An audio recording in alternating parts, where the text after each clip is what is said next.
මම නීතිඥ මේනුකා සමරවික්‍රම මගේ ගම මාතර මම මේකට එන්න හේතුනේ මම දැක්කා මේ නීතිඥ මහත්මයා ගම කොහෙද මොනවද කරන්නේ අර ඒ වගේ නිකන් අර කතා කරපුව අශීලාචාරකම් හින්දම මම තීරණය කරා මේ මොකද්ද වෙලා තියෙන්නේ කියලා බලන්න. ඊට පස්සේ හොයලා බැලුවම මම දැනගත්තා ඇත්තටම මේ නීති මහත්මයාට ගහලා නැහැ. ඒ වගේ සිදුවීමක් වෙන්න තියෙන ඉඩ සම්භාවිතාවේ බොහෝම අඩුයි. ඒක අපේ මේ අවුරුදු 25ක ප්‍රැක්ටිස් එක තුලම අපි දකිනවා කිසිම නීතිඥයෙකුට ගහන්න අවස්ථාවක් නැහැ මේ ගේට්ටුව ළඟදී. වෙන්නේ මොකද්ද? බන්ධනාගාර බස් එකට යන්න ඉඩ දෙන්න කියන එක. ඊට පස්සේ දැන් ඊ රෑ තිස්සේ යනවා වෙන වීඩියෝ එකක් ඇන්නේ කියලා. කොහට ඇන්නද කියලා පැහැදිලි නැහැ. ඒක මං හිතන්නේ ඒක තාක්ෂණික උපයෝගී කරගෙන තියෙන්නේ. දිගින් දිගටම අධිකරණේ ඒ වීඩියෝ එක පෙන්නනවා. මේ ලැප් එකක් ගෙනල්ලා ඒක මිනිස්සුතුමාට පෙන්නුවා. ඉතින් එතෙන්දී අපි කරුණු තහවුරු කරා. ඔය ලැප් එකේ පෙන්නන එකද උනේ හඬපටය අදටත් දීලා නැහැ.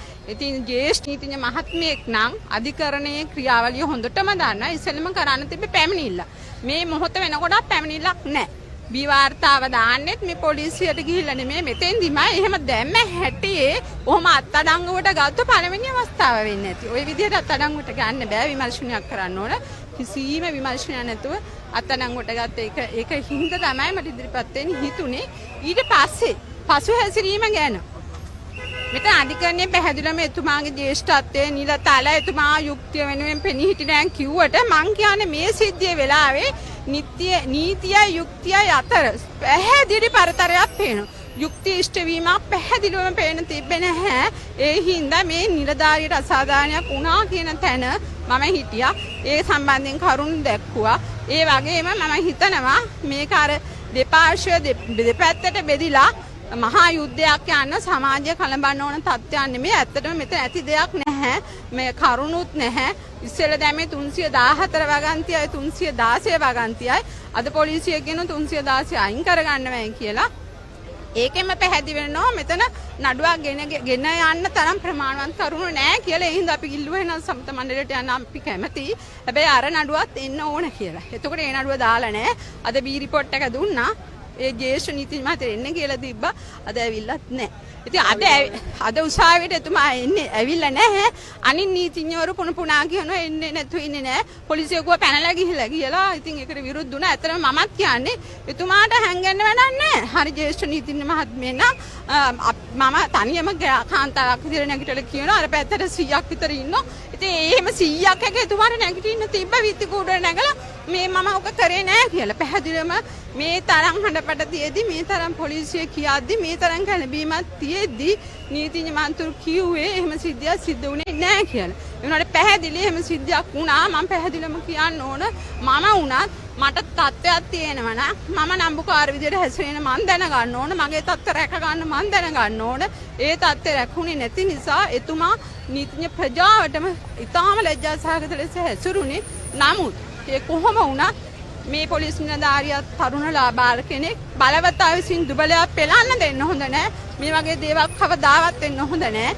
ඒ කෙසේ වුණා මේ නඩු දෙකම සමතකටපත් වෙනවා නම් හොඳයි කියන තැන තමයි මම ඉන්නේ. තව ඉස්සරහට මේ මං හිතන්නේ ඊටාම ඉවසීම අපේ ප්‍රජාවේ නැති ඉවසීමෙන් මේක විසඳගමු.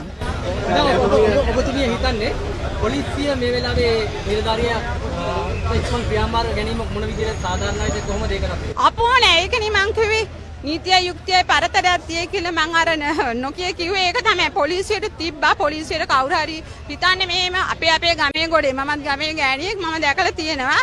දෙගොල්ලක් රණ්ඩු වුණාම දැන් දෙන්නෙක් රණ්ඩු වුණාම මොකද පැමිණිල්ල මගේ කරේ තිබ්බ චේන් එක කඩාගත්තා. ඊළාට රණ්ඩුව නෙමෙයි මං කොල්ල කෑම. අන්න ඒ වගේ මෙතන පොලිස් නිලධාරියෙක් කිව්වේ වාහනේ පැත්තකට ගන්න. ඒ වුණාට සිද්ධ වුණේ වෙන දෙයක්. පොලිසිය කිසිම විමර්ශනයක් නැතුව තමයි කරුණ වාර්තා කරන්නේ. ඒක වැරදි. يعني පොලිසිය තමන්ගේ නිලධාරියෝ පෙනී හිටියේ නැහැ. ඒ අවස්ථාවේ පෙනී හිටියේ නැහැනේ. පෙනී හිටිය නම් ඒ අවස්ථාවේ ඒ පොලිස් නිලධාරියා සිරගත වීමක් වෙන්න විදියක් නැහැ. කරුණු කාරණා අධිකරණයට හරියට ගියා නම් ගරු විනිසුරුතුමා දෙපැත්තටම අහුම්කම් දෙනවා. අහුම්කම් දෙන්න දෙපැත්තක් තියෙන්න එපා. අද දවසේ පොලිසිය ඇතරීම හොඳයි. අද නම් හොඳයි. අද පොලිසිය හොඳට කරුණු දැක්වා. මොකෝ පොලිසියට අපි සපෝට් එක දෙනවනේ.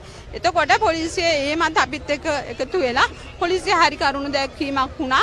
හරි විදිහට අද ගියා කියලා මං හිතන නඩුවේ කරුණු. දැන් මෙච්චර කාලයක් ජනතාව පොලිසියට විරුද්ධව ඉඳලා දැන් එකපාරට මේ විද්‍යාවත් එක්ක ජනතාව පොලිසිය වෙනුවෙන් දෙන්නේ මේක පොලිසිය කොහොමද ගන්න ඕනේ? මං හිතන්නේ පොලිසියටත් හොඳ පාඩමක්.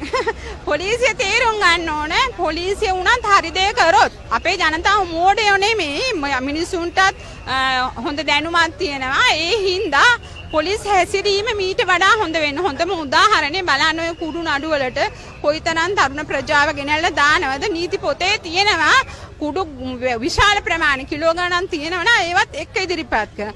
මොන උසාවියටද කුඩුත් එක්ක ඉදිරිපත් කරන? නිකම් කොළ කෑල්ලක් ඉදිරිපත් කළා මෙන්න මේවා වැරදි කියනවා. එහෙමනේ. අනේ ඒ වගේ දේවල් නැතුව පොලිසියත් හොඳ පාඩමක් ඉගෙන ගන්න ඕන. හරි දේ විමර්ශනය කරලා බිය වාර්තා ඉදිරිපත් කරන්න.